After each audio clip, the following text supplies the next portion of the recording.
नमस्कार. मी कालिदास आपेट, कार्याध्यक्ष शेतकरी संघटना महाराष्ट्र राज्य आणि सचिव भारतीय किसान संघ परिसंघ नवी दिल्ली. गेल्या 2-3 दिवसापासून सातत्यानं शेतकरी चौकशी करतायत की महाराष्ट्रातील शेतकऱ्यांना कर्जमुक्ती होणार का.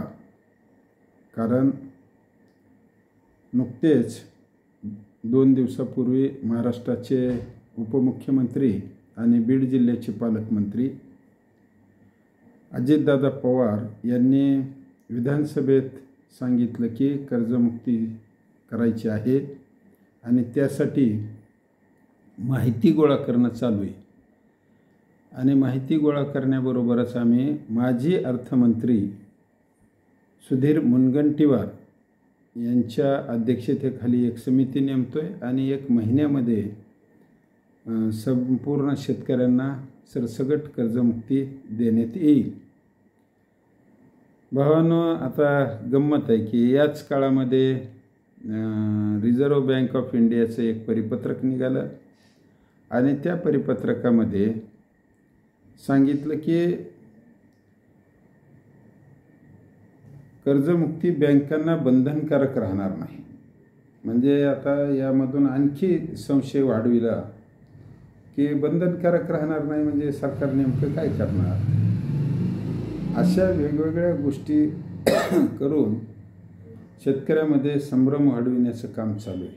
आता सरसकट कर्जमुक्तीमध्ये काय काय येऊ शकतं आहे, तर सगळ्यात महत्त्वाचं जे त्याच्यामध्ये ते पीक कर्ज हा महत्त्वाचा भाग आहे.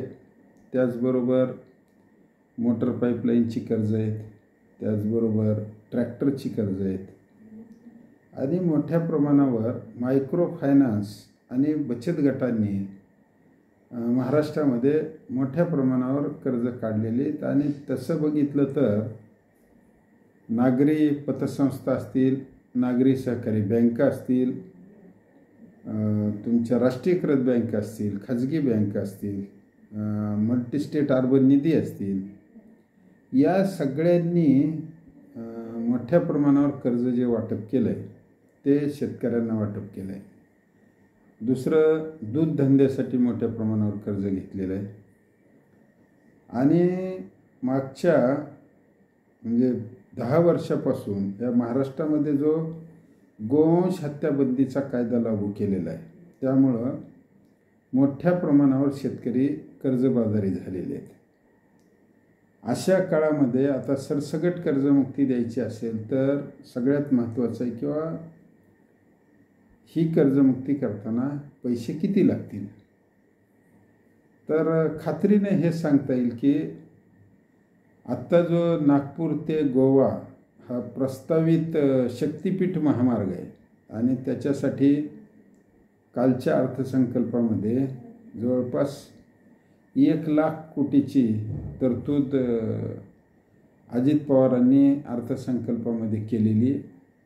तर मला असं वाटतं की तो जर का प्रकल्प 1-2 वर्ष पुढे ढकलला तर आपण शेकडो शेतकऱ्यांचे प्राण, जे की आत्महत्येच्या उंबरठ्यावर उभा आहेत, विदर्भ मराठवाड्यातले शेतकरी, त्यांचे प्राण आपण वाचवू शकतो.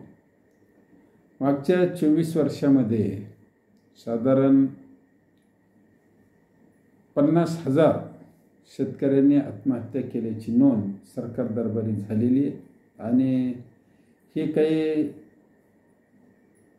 छत्रपती शिवाजी महाराज, डॉक्टर आंबेडकर, महात्मा फुल्यांचा महाराष्ट्र जे काही कोण लोक सांगतायत त्यांच्यासाठी अभिमानाची गोष्ट नाही. जे लोक यशवंतरावांचा महाराष्ट्र सांगत होते, 1960च्या नंतरचा महाराष्ट्र जे सांगत होते, त्यांच्यासाठी ही फार काही अभिमानाची गोष्ट अशी काही परिस्थिती राहिलेली नाही.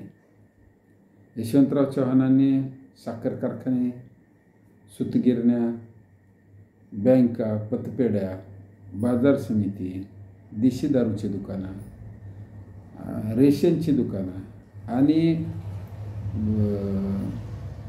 शिक्षण संस्था या उभा करून तथाकथित पुरोगामी महाराष्ट्राचा विकासाचा गाडा चालवला, बऱ्यापैकी त्याला यशही आलं.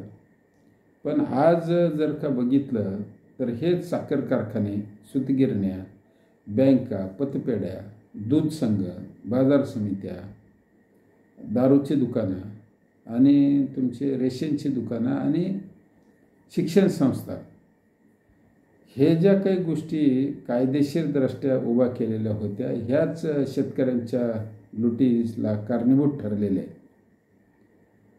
मागच्या 10 वर्षात बीड जिल्ह्यामध्ये गोपीनाथ मुंडेंच्या मृत्यूनंतर पंकजा पालवे मुंडे या बीडच्या पालकमंत्री झाल्या.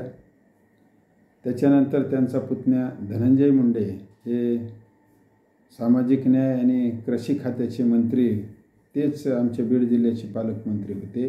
आणि त्यांच्या 10 वर्षाच्या काळामध्ये 2432 शेतकऱ्यांनी बीड जिल्ह्यामध्ये आत्महत्या केलेले. दुर्दैवाने हा विषय त्यांनी विधानसभेत कधीही एकदाही मांडला नाही. आणि आता 50,000 शेतकऱ्यांच्या आत्महत्या झाल्याच्या नंतर आणखीही महाराष्ट्राची विधानसभा शेतकऱ्यासाठी 1 मिनिट श्रद्धांजलीसाठी स्तब्धपणे उभी राहिली नाही. हे खऱ्या अर्थानं महाराष्ट्राचं शोकांतिक आहे. यशवंतराव चव्हाण असते तर आज काय भूमिका घेतली असती, किंवा छत्रपती शिवाजी महाराज असते तर त्यांनी ह्या आत्महत्येला कारणीभूत असणाऱ्यांना गडावरून ढकलून दिलं असतं का तलवारीनं कापलं असतं, याची कल्पनासुद्धा करणं आता कठीण झालेलं आहे. या सगळ्या परिस्थितीमध्ये अजित पवारांनी आमच्या बीडच्या पालकमंत्रीपदाची सूत्र घेतलेली आहेत. आणि ह्या पालकमंत्रीपदाच्या काळामध्ये